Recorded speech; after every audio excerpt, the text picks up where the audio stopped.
The views and opinions expressed by the participants on this show are not necessarily those of Stewart Information Services Corporation, Stewart Title, or Stewart Insurance. Before you make any investment, you should seek the advice of your investment advisor or attorney. Whether you're a real estate broker, realtor, homeowner, buyer, or seller, everything matters when it comes to real estate. This is Real Estate Matters with Stewart Title. Stewart Title's Bill Napick and guests open the door to what really matters in owning, buying, and selling real estate. And now, Real Estate Matters with Stewart Title, brought to you by Stewart Insurance. Here to inform, entertain, and inspire, Bill Napick. Welcome to the show, Real Estate Matters with Stewart Title. I am your host, Bill Napick. A tremendous show today as we cover so many topics on this show. Of course, we will have a real estate professional. We will talk about wealth management as it relates to real estate. We will talk to a sales coach. In addition, we will talk to someone that is in the home staging, interior design, disinfecting homes and offices, and so much more. Real Estate Matters with Stewart Title begins right now. We have the one and only Chris Manske with Manske Wealth Management with us today. He is going to tell us a financial success tip of the day. People really could benefit from keeping a investment journal, just like we have a gratitude journal or a place where we can meditate about the things that are important in our lives. Many of the successful authors in the financial space suggest keeping a kind of journal where you can keep your thoughts, keep your ideas, make notes of how you feel investing is helping you, notes about how you feel the environment is affecting you. And then when you go back and look at what your thoughts were, you go back and review what your experience was maybe in that last crisis or in the last real nice uptick in the market, you can see who you are as an investor from a different point of view. And Chris, how can people reach you? A great way is to Google my name, Chris Manske, or my book, The Prepared Investor. Our guest today is Talina Goulash. She is involved with several companies that relate to real estate in one way or another. First of all, you have a staging company. You're an interior design. You're also disinfecting the buildings and properties. So first of all, let's tell people about the staging company, Talina. It's called The Closing Stage. I actually just started that company last year because I saw a need, I guess, in the market. I had a realtor who started having me stage all of her listings, but not your typical staging where it's a vacant property and a stager brings in a bunch of furnishings. It's occupied home staging. So, which that's the majority of listings that are out there. The sellers are typically still living there. And so it's taking all of the things that they currently have in the home, basically setting it so that it looks more like a model home. So it's a lot of declutter, depersonalize, and then just redesigning with what they already have. The thing about that, when we spoke earlier, is that it's a different approach as well. Also, the way you price it, it sounds like that's a little different than other stagers I've talked to. A lot of times with this particular service, there are designers that will, for $150 to $200, they'll come through and give you their recommendations, but they don't actually do anything other than giving you their recommendations for that price point. Typically, to come in and do the work, to do the declutter, depersonalize, and redesign, it's a minimum of $500. So what I have done is I have priced it so that it's basically the price that one would have to pay in order to just get recommendations, but we actually do the work. What we have found is that most homes up to about 3,500 square feet, we can get done in 2 hours. And that's actually doing the work. So, and the price point for that is set to encourage listing agents to use our service on every single listing. So if the listing agent pays for it, it's $199. And that's for 2-hour service. It's up to them if they want to add more time, add an additional hour, say if the home is larger or if they know they just have a lot of things. But it's up to them if they want to do that. Otherwise, it's 2-hour minimum for $199. If the seller is paying for it, then it's $249. What we have done is basically we've priced it so that the agents will use us on every single listing. And so the ones that they really do see the value, they go into listing appointments saying, this is what I do for my clients. I provide this service. And it's what sets me apart from any other agent that you may be interviewing for this listing. And if we can't get something done in that 2 hours, then we just kind of leave the homeowner with a little bit of homework. But for the most part, we can get it done. So let's walk through that a little bit. That sounds incredible, actually. So for the agent paying you, and I could see at this price, especially if you're getting the results, the agent is going to say, hey, I'm going to offer this as part of my service. So let's say for that $199 or $250, what happens in that 2 hours? Are you taking furniture out? You're decluttering, placing furniture in a certain way, or what? Yeah, that's a good question. So usually what happens when I arrive, I go through and I just take all the before photos first from all the different angles. And then I tell the homeowner, I pick a spot wherever that may be in the house, and I say, I'm going to put a bunch of stuff right here in this one spot, but don't touch it because I will probably reuse it somewhere else. So I start kind of decluttering and depersonalizing, a lot of family photos and things like that. I take a lot of those things down. And I always explain to them, we want any potential buyers to come through and envision their family photos on this wall. And otherwise, they can sometimes get distracted with too many things being in the space. So I start taking it all down so it feels a little bit more of a blank canvas for me. And at that point, I do often start rearranging the furnishings. Sometimes it's just because it might be better positioned and I see it differently than how they might have had it set up. Sometimes I say, look, there's just too much furniture in here.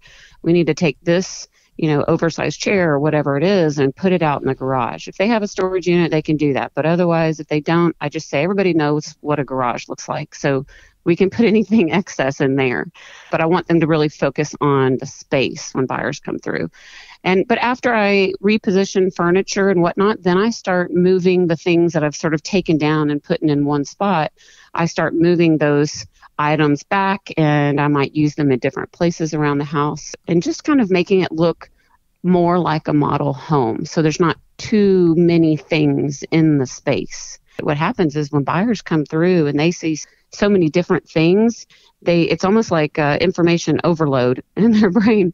So they can't really see the space. A lot of times they can't see beyond all of the things that the seller has. So a lot of times it's just minimizing a little bit. So there you go. That's just one of your businesses. In fact, that just sounds like a great approach, something refreshing and new, priced right. The website is theclosingstage.com. I'm on the site right now, theclosingstage.com. Sounds like that may have been a result of your being an interior designer for some time. So I have been in interior design and or building and renovation for about the last 11 years. I actually started on the construction side of things, but then realized that I had kind of a knack for the interior design. And so it just started that way. And a lot of times, most of my clients, they find me because of the interior design side. They want help either with furnishings, or it could be, looking to redo a kitchen or a bathroom. And, when homeowners are going to spend that money on their home, a lot of them, they want to make sure they're doing the right things. They're making all the right choices. So they look for a little bit of assistance with that. So I will help them pick finishes, cabinetry. A lot of times they buy the cabinetry directly from me because I do sell a line of cabinets as well. But I help them pick everything, in the space. And then from there, a lot of times, they ask, do you have a contractor? Do you know anybody that I could get to do the work? And then, of course, that's me as well. I am the contractor 99% of the time on my designs. So there we go. You have an interior design organization, The Closing Stage. You have a contracting arm of your world too. You are a real live mogul, Talina, tearing it up. And last but not least, to show the business skills that you have, and also being nimble, which is an excellent thing for real estate professionals out there and anybody else. You also came up with a company that is in the disinfecting business. Let's tell people about that real quick. So our recent company, because of the COVID-19 concerns, we do remediation in our construction business. So it was an easy step to figure out, hey, how can we disinfect businesses. And also, a lot of times buyers and sellers are asking for homes right now to be disinfected before they move in. So we are doing that as well. And we use a product that is EPA and CDC approved to kill the COVID-19 virus. And that company is called BioSafe Tech. Okay, so you have, I love this, BioSafe Tech, interior designs by Talina. In fact, the website there is interiordesignsbytalina.com. BioSafe Tech, Asher Building and Designs, that's the construction arm. So that's incredible, Talina. You and the team are doing incredible work covering so many bases. Thank you. Well, let's tell people, if they want to reach out to you by phone, what should they do? So if it's for BioSafe Tech, you can call 877-KILL-VIRUS. That's the phone number.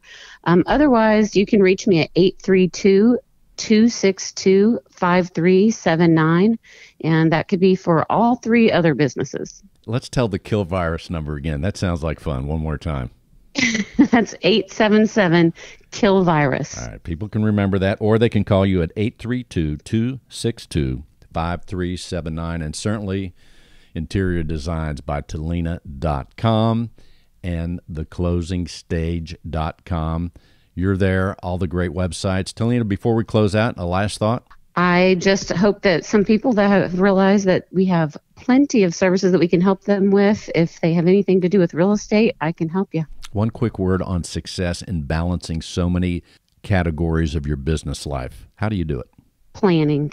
Scheduling. I think it's important. I never go into a day not knowing what it is that I'm going to do because I try to plan it out the day before. You're organized, right? Yep, you have to be. There you go. Talina Goulash at 832-262-5379. Now on Real Estate Matters with Stuart Title. Thank you, Talina, for being on the show. Our guest is now Chris Manske. He is with Manske Wealth Management. Chris, welcome to the show. So great to talk with you, Bill. Thank you for having me. There are so many things to think about. When we think about real estate, we think about our assets. Before we buy real estate, we collect and take a snapshot of what we have, especially if there's a lender involved. But when we think about the total picture, really it works hand in hand when we buy and sell real estate, and also when we keep our financial strength strong. You're helping people with that every day. Yes, I am. People come and they want to know financial planning. How does real estate affect their overall plan? It's not just stocks and bonds. There's also homes, second homes, rental homes. There's commercial real estate. And then there's things that are really unique to every family, whether they have a valuable piece of art or a fancy boat or even just, the teenagers' cars that now they need to figure out what to do with them.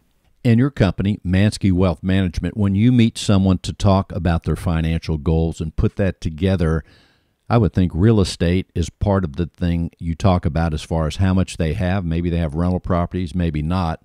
Give us an idea what happens when someone sits with you, they meet you and say, Chris, here's my story, here's where I want to go financially. How does that work? Well, I'd say the most common story is that they have a home. Home ownership is part of the American dream.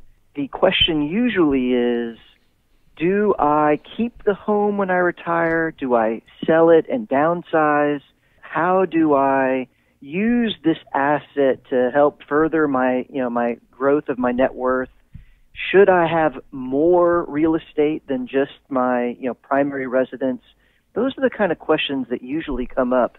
And as you can imagine, the answers are not simple, plain vanilla, it's the same for everybody. It really depends on individual situations, but I'd say those are the most common questions.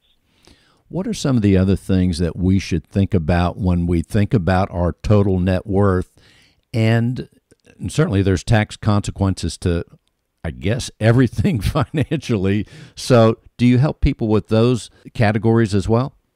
Yes, we do help in those areas. I mean, if it has something to do with growing their net worth, we're pretty deep into it. Now, our specialty is stocks and bonds. If it's, publicly traded, analyzed by a third party, this is what we do for a living. We, manage, we design, we help people to take care of their liquid investment. In the financial planning side, as we're moving toward a client's long-term goal, there's going to be questions that don't have anything to do with the stock market. And I think the most common ones are real estate related, just because in some way we are all touched by real estate, if for no other reason that we need some place to live. I mean, even if we're renting for the moment, we still have to accept that real estate is a piece of the puzzle. It really is. I also want to bring forth on your website, ManskeWealth.com, we get to know the people on your team. You have a bio on each one, but in particular, your bio, I think, is incredible. It talks about the professional credentials that you have, the personal side of things, but I like the section that says odd facts. You, in fact, are a person that has done what a lot of people haven't. Most people have not climbed and reached the peak of Mount Kilimanjaro in Africa. Most people have not run with the bulls in Pamplona, Spain. And many of us are not part of the Mensa group. So you have a tremendous bio. Well, I really appreciate the compliment. We have those odd facts on the website because of our sincere desire to be transparent to the people that are putting their faith in us. I mean, we don't want to just say, here's the 5 or 6 professional accolades, but here's who we are. This is what we like to do in our spare time. This is what makes us tick as human beings, and we'd like for you to be comfortable talking to us, because in order for us to be effective as your financial advisor and financial planner, we need to have those kind of deeper, more intimate conversations. Oh, and I missed one here. I missed a lot. I'm not saying all of them. People can go to your website, ManskeWealth.com, but you also play the guitar. Yes, yeah, I do love playing the guitar, much to some of my family members' chagrin, because I'm not saying I'm good at it. Well, music certainly is therapy in many ways, whether we listen to it, play an instrument or two. When we think about it, and you think about family, as far as a wealth manager, you've seen a lot of situations. Everyone is different. Every family, every individual is different. As far as parents and grandparents, what do you tell your children? And I don't know how old your kids are, but when they were very young, when did you start telling them about how to manage and how to think about money? Because money is a big part of everyone's life. What do you tell the youngsters? Right. Well, what we tell the kids is sometimes not the same thing as what we show the kids. In helping our clients with this particular goal of raising children that are good stewards and who appreciate the fruits of their labor, and how to get money to work for them productively. One of the things that is really powerful is to understand the difference between what we say, what we tell them, and what we show them. A lot of times this discussion begins with, when should you talk with your children and what should you tell your children? And the when and the what, they're focused on, that the teacher who has something to say. But what's far more powerful is the lessons that the child learns from what they see you do. And that begins on, honestly, day one, right? As soon as the child is in your life, what life decisions that you're making are going to be a part of their framework for how they see the world, how they define right and wrong, how they decide what is good and bad, what they want for themselves as opposed to what they want to avoid. These are things that they internalize not because of the lesson we gave them at either 13 or at 16. When is the right time to tell them this? No, it's what they absorb by watching you and seeing you. And so I really try hard to differentiate between the what do you tell them and what do you show them. One is a conversation that probably isn't going to have much of an impact, and the other is a lifestyle that's going to help my client accomplish not just the financial goals, but probably the, family, more important family goals. Real estate professionals that listen to this show, either at the time of broadcast here in Houston or after on the internet, are in different places. Here in Houston and other cities, there are realtors that are just making big commissions, doing really, really well. There's some that are just starting out. There's some people in the middle. But whatever it is, the real estate professional doesn't make a steady income all the time. That ties right into wealth management. How do you advise, and I would assume you have some realtors as clients, but how do you advise realtors to go where they don't know what they're going to make next month? It might be a lot, a little, somewhere in between. How do you advise them managing their money when it's up and down? It is a very common issue for real estate professionals. We do manage money for a number of real estate agents, and one of the things that we suggest, which happens to also be a major tenet in my upcoming book called The Prepared Investor, is that these real estate professionals do not take their payment and deposit it in their checking account. What we suggest is that, that they look at all money they make, whether they made it as a commission or they made it as a worker in another job, or they made some money in a garage sale. I mean, it just doesn't matter where the money's coming from. All money that they make goes directly to savings.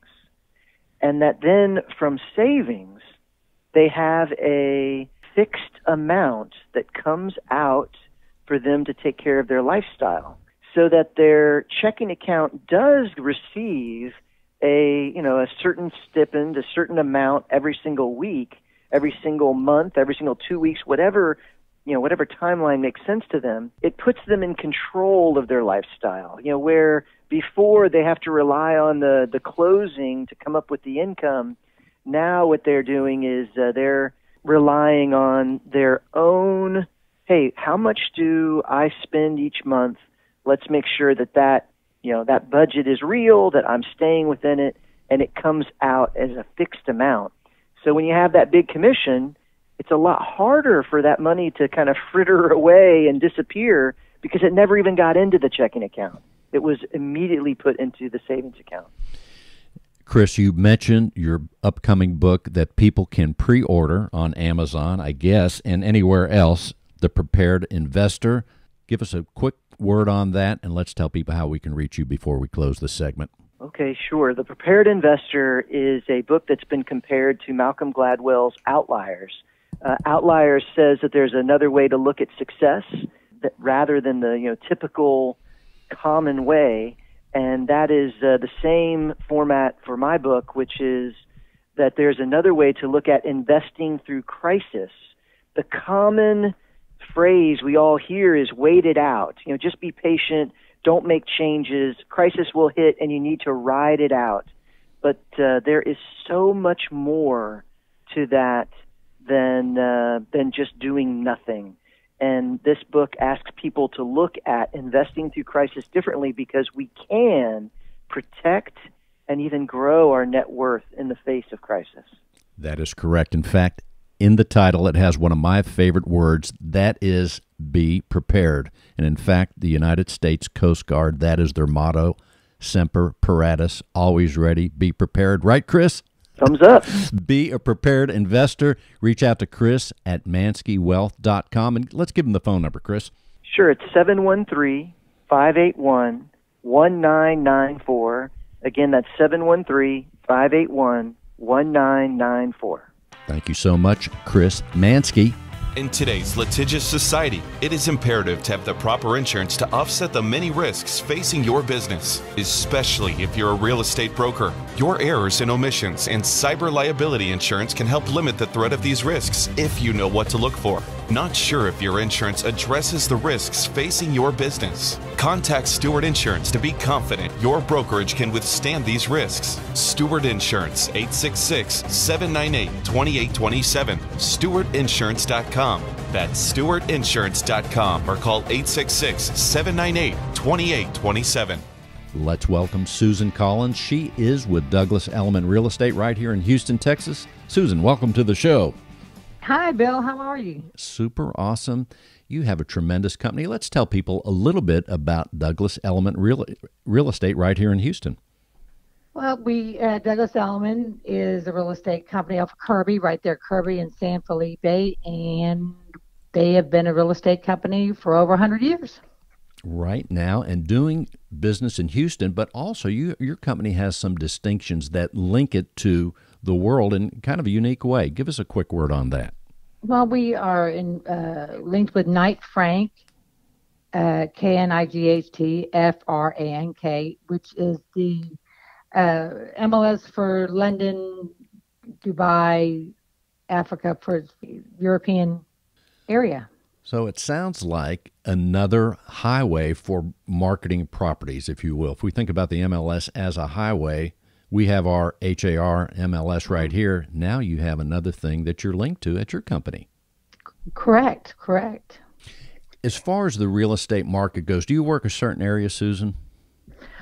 Well, I'm right now focusing on the Galleria area. They call me the Galleria Guru, but it has more to do with the history of the Galleria. So that's kind of how I got the nickname, the Galleria Guru. Well, that's interesting. I have talked to realtors for years now on this show, and that's a great little tag, the Galleria Guru. I've not heard that yet. I'm surprised that no one's come up with it, but now you have. It is yours, right? That is right. And let's take that Galleria area. It's an incredible part of Houston. In fact, uptown Galleria, one of my favorite parts. What's going on in the marketplace right now for buyers and sellers? Let's take the seller. If someone comes to you with a listing, what do you tell them about selling a property in that Galleria area? Well, depending on the price point, from what we're seeing after post COVID-19, 300 to 800,000 are still going strong. They are selling and buying, and it's just really been strong.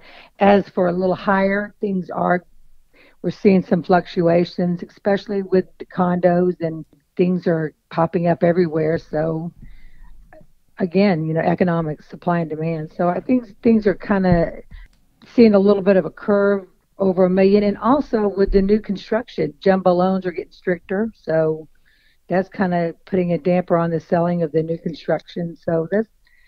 But I still think 300 to 800,000, it's going real strong with the interest rates. And let's take a look at that first of all, then work our way to some higher dollars. But when you mention that number, about 300 or so, let's take 300 to 500, somewhere in that Galleria. Can you what can you get for that price? Oh, right. Well, you can get a 1-1 right now. 1901 Post Oaks has some decent ones in that price range. 4-leaf towers, however, you have the higher HOA, which is you're going to swap out one good for the bad, I mean, it's just really depending on if you're going to be there a lot. It sounds like at that lower point in the 300s, I'm thinking of a property right now, too, on Woodway and Post Oak, but it sounds like we're in a one-bedroom high-rise for that price. What can we get for about 500 in that area? Just about any one of them you can get for 500, depending on square footage and the amenities. Pretty much you can get 500. You can, depending if you're going to go 501 Woodway, you're going to get a little older unit. Cosmopolitan, I don't think the Astoria has right at 5. I think they're a little higher, but depending on the square footage and what area you're wanting. But you can still get it, correct. And it seems like last year there were a lot of newer high-rise properties in that area. How are they doing right now? Well, I think they still have some to close out. So, that's even like a subdivision. Don't you think that, once everything's sold out, your price, you're going to have to be in the place, if it's brand new, 3 to 5 years before you're going to start being able to recoup your money, or let it sell out to all resale. Once the new development's completely gone, and then you're not competing against new development.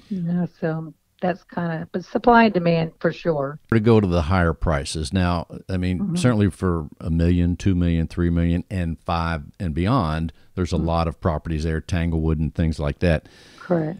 And I believe you have a listing that's about 5.9. Let's tell people about the marketing of a property like that. In fact, you recently have something there where you're doing a lot of marketing and you're getting attention all around the world. Yeah, correct. Douglas Elliman is a partnership with Knight Frank, which is similar to like our MLS in United States. However, it's Africa, Dubai, Saudi Arabia. So we work together, and we as a mastermind, and we do global ads, find out where we're getting the most clicks with the videos and Mataports. And then we focus, like this listing, Dubai is we 5,000 hits in a week.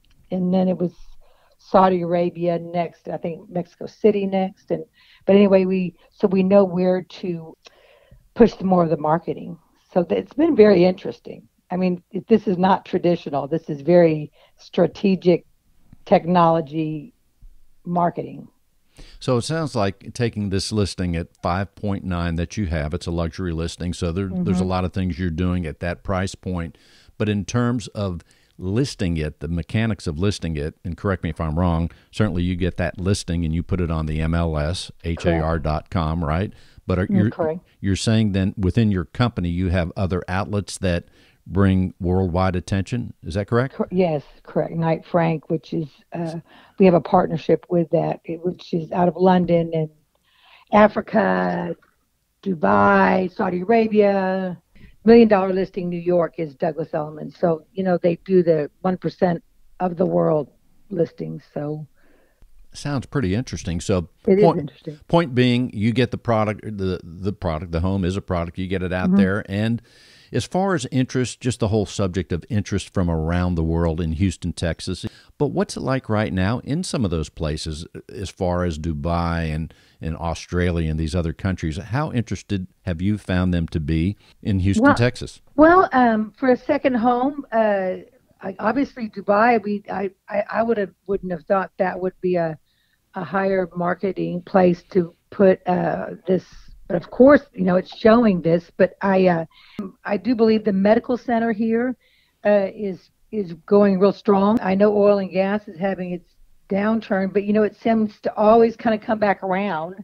So this is a good, and the price point, you get a lot more for your dollar here. So there is some room to have a second home here. And that's right. Even at $5.9 million, somewhere else that could be 15, 20 million. So depending on and everyone's perspective, that could be a super bargain. A little bit out of my range. I might need a few more radio shows to be calling you about that listing. However, so also before we close out this segment, what else would you like people to know about what you're doing or any other market conditions out there that you want to bring forth? Well, I just think that Houston is still strong with other industries, and I think that the Galleria is still a great place to be. And I agree with you. I think it's not only a great place to be for these past many years and decades, but I think future-wise, when we look at all the areas of Houston, you're absolutely right. That Galleria area is going to be incredible from here on, in my opinion. And Susan Collins with Douglas Elliman Real Estate, how can people reach you? 713-582-2255.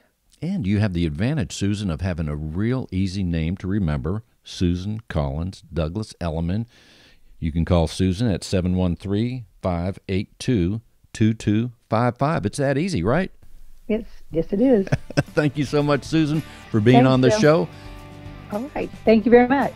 We love to talk about sales, especially real estate sales, but we have a sales professional on this show that's involved with training every day, helping people in the complete spectrum of sales, helping business owners, sales professionals. He is with Silver Brick Sales Solutions. His name is Neil Benedict. Neil, welcome to the show.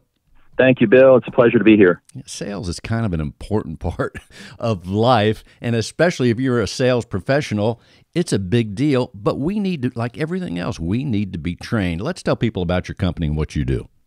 We are a business growth advisory firm, a consulting firm that focuses almost exclusively on the sales discipline, and we are also Sandler licensed trainers, so we actually do a series of training classes for both individual contributor salespeople as well as sales management, helping every aspect of a sales organization getting better and being more proficient at the selling discipline.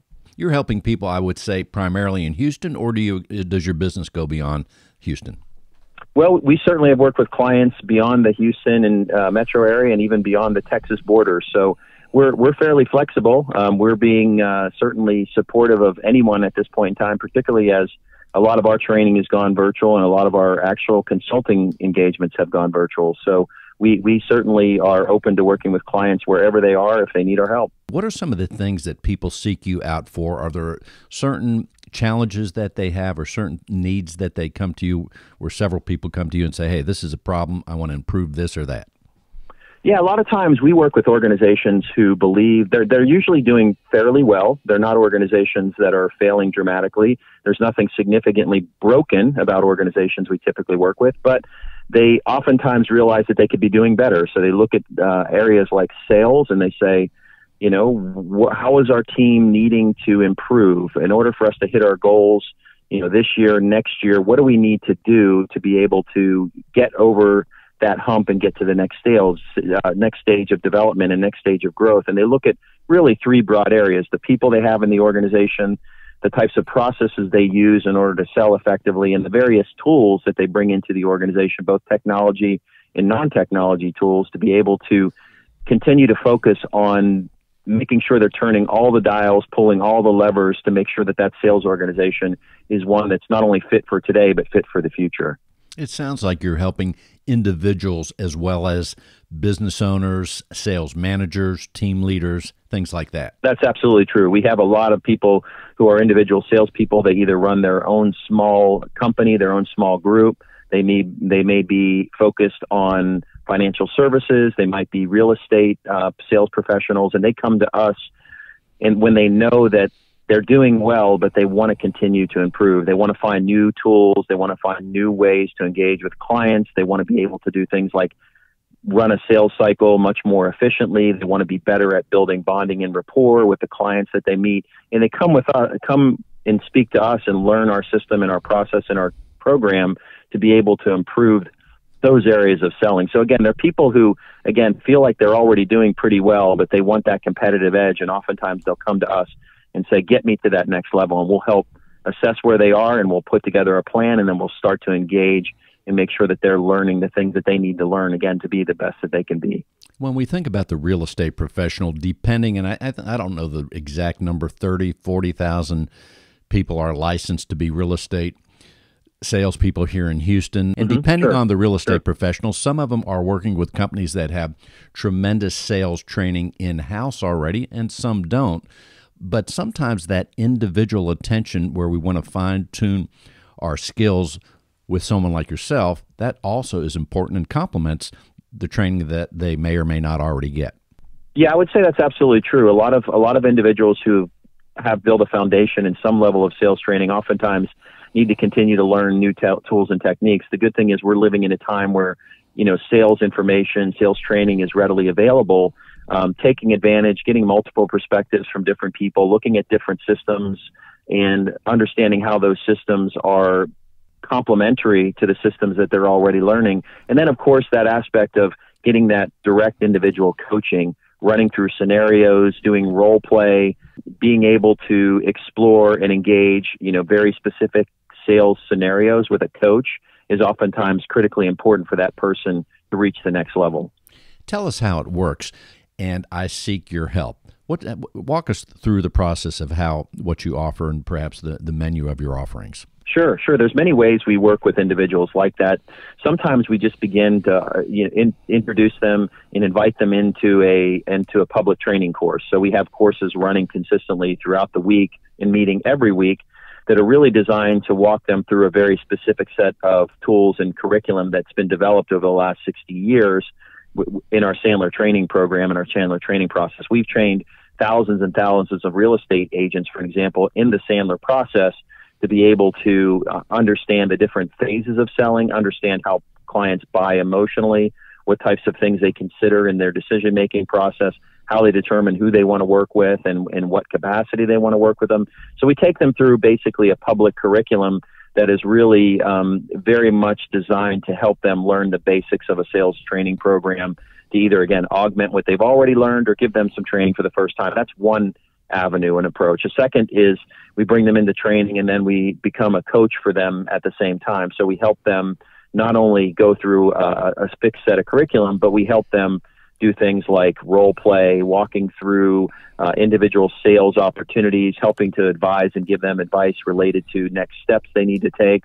We'll help them build things like their 30-second commercial. We'll help them build good, solid, what we call upfront contracts, which is really just a way to help manage the sales process so that there's no mystification between the two parties involved. We'll help them get into a deep conversation around individual conversation styles. Most times sales opportunities fall apart due to the inability to communicate effectively. So we'll teach them really strong fact-based methods for both understanding the person's communication style and being able to adjust their own to make sure that they're able to engage that individual at a level that that person wants to be engaged at. Again, we'll take them through that process as a secondary approach. And then the third approach really is they come in, they do the curriculum, they do the coaching, and then we act as a consultant. We'll help them build all the processes and the systems that they need and make sure that their sales process is very well defined specifically for their business. So there's multiple ways to engage. We almost never let people walk away, due to the fact that they can't afford it. We want to train and we want to engage as many sales professionals as we possibly can,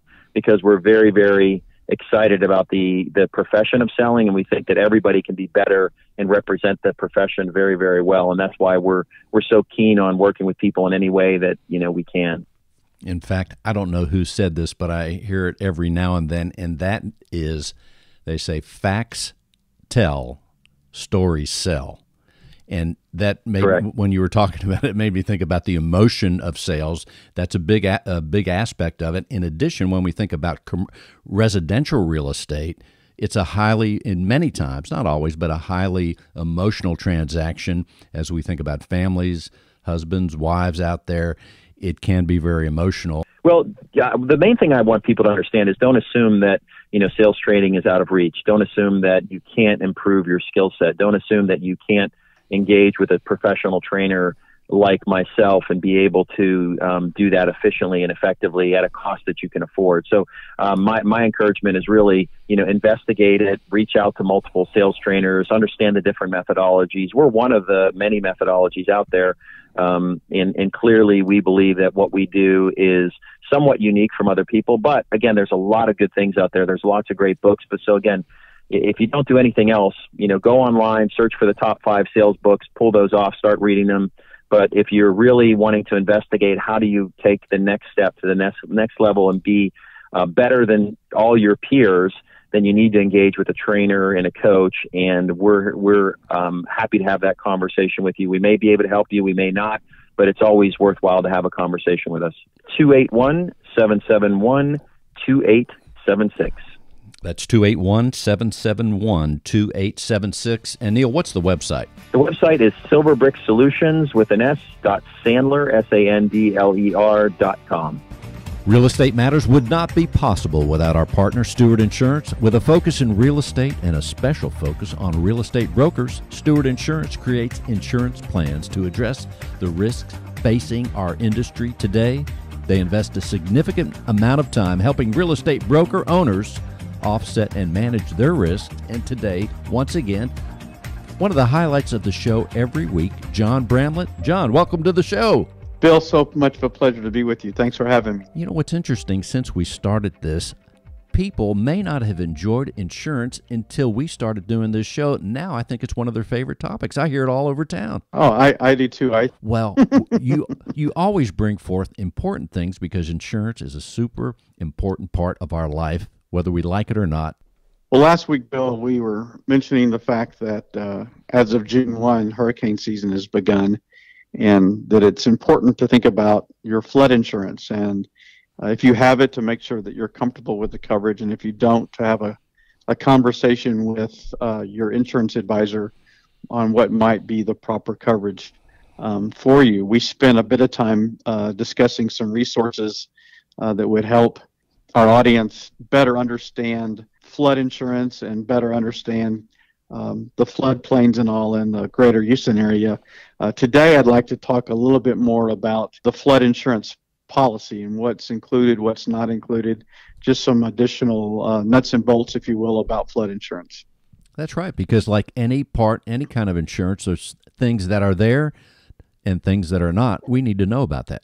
Absolutely. And the first thing to know is that from an insurance perspective, there's a specific definition of what a flood is.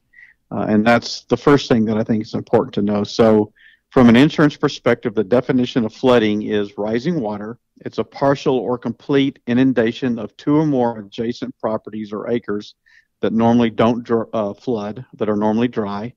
Water backup into the house due to rising water in the area, collapse or subsidence of land along a shore of a lake or a body of water. And there are a couple of key points within that definition.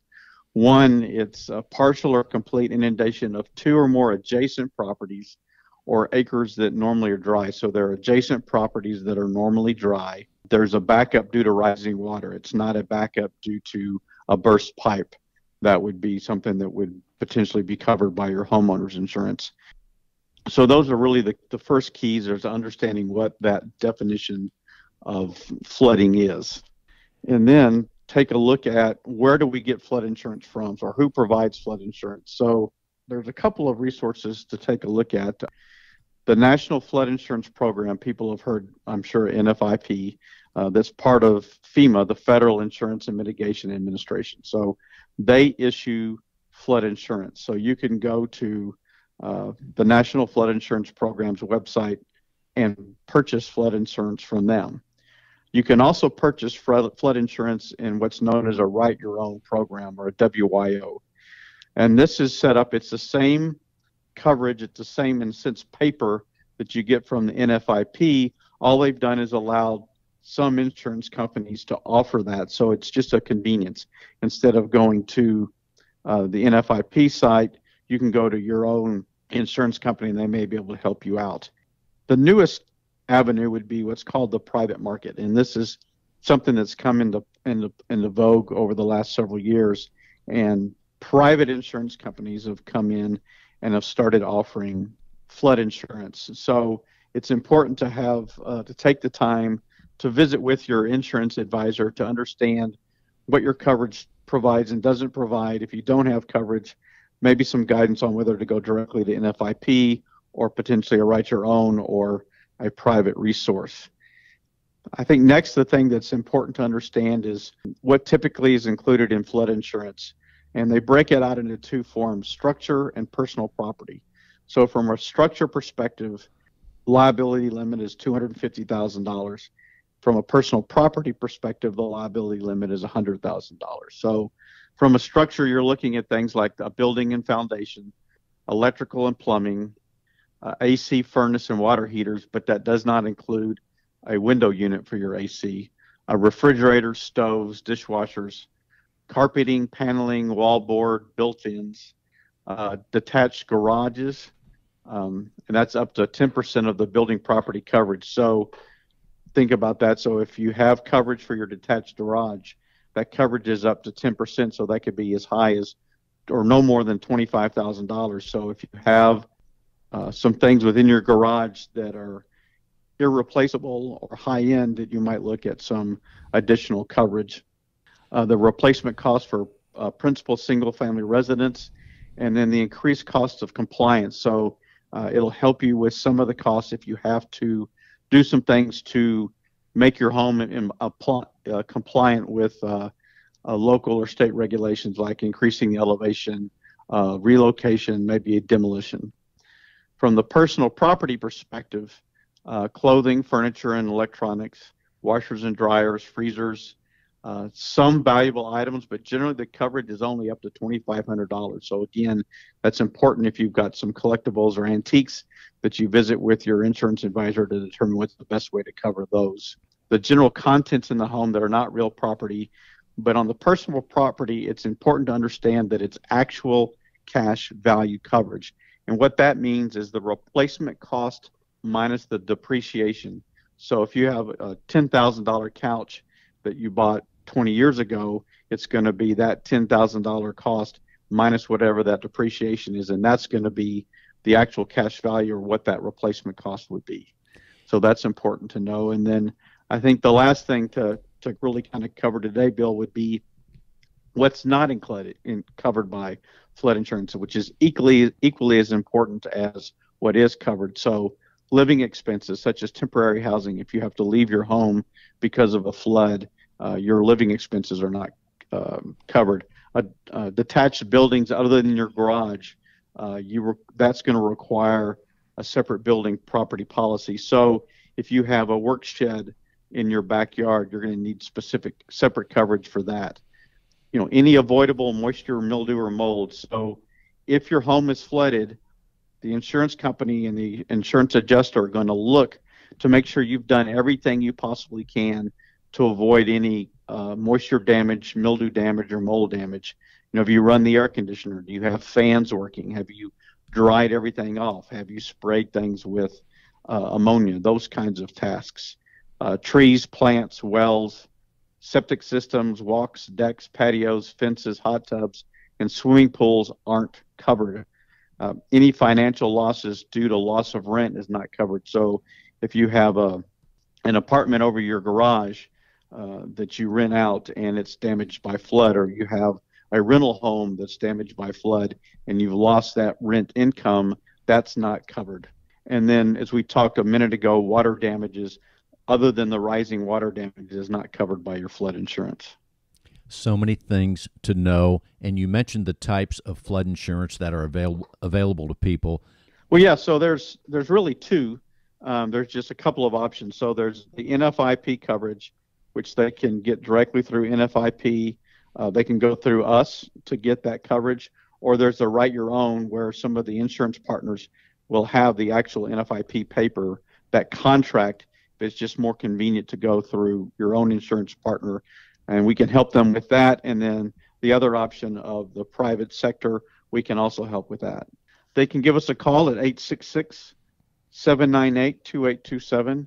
That's 866-798-2827. Let us know that you've got some interest in flood insurance, would like to learn more to see if your policy is properly insuring you. We'd be happy to have that conversation. And I highly recommend get flood insurance, especially here in Houston, anywhere in Houston. We've already had a lot of rain. They're saying it's going to be a tough hurricane year this season, so get the flood insurance. Besides that, it doesn't kick in for 30 days or so, right? I guess it depends on the policy, too. Well, that is correct. It depends on the policy. It depends on what's happening weather-wise, and then it depends on how you're buying it. If you're buying it just independently, then yes, there usually is a 30-day waiting period. If you're buying it as a part of a purchasing of a home or a refinancing of a home, then you may be able to eliminate that waiting period. But again, that's why it's so critical to have that conversation with your insurance advisor. And that's why I say call Stewart Insurance at 866-798-2827. You've been listening to Real Estate Matters with Stewart Title. Follow us on the iHeartRadio app. You can hear us there. You can also go to Stewart.com to hear past shows. Stewart.com/Houston, that is. All the shows are there, organized in a tremendous way. Real Estate Matters with Stewart Title. Thank you, Stewart Insurance, John Bramlett, Tom Carpentier, all the people at Stewart Title. We're there to help you, also to help you close your real estate transaction. Tell your real estate agent you want to close at Stewart Title, Stewart.com. For the show, Stewart.com/Houston. Until next week, this is Bill Nampick and John Bramlett on Real Estate Matters with Stewart Title. Thank you again, John, and until next week. We'll talk to you then. StewartInsurance.com. That's StewartInsurance.com, or call 866-798-2827.